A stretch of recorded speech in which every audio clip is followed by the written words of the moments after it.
বন্ধুরা, আমরা সেই বিখ্যাত সলব, যার ঘোল নাম করা বাংলাদেশে, সেই সলব এই মুহূর্তে আমরা উপস্থিত হলাম। এই যে আমরা একটা প্রোগ্রামে যাওয়ার উদ্দেশ্যে বের হয়েছি, সলব আমরা অবস্থান করছি এই মুহূর্তে সেই বিখ্যাত দই খাওয়ার জন্য, নাম করা সলবের দই।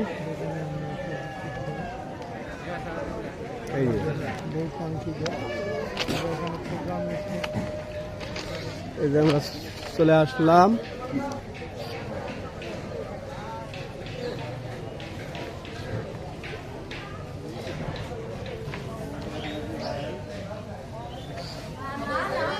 বিখ্যাত সলব ঘর আমরা চলে আসলাম।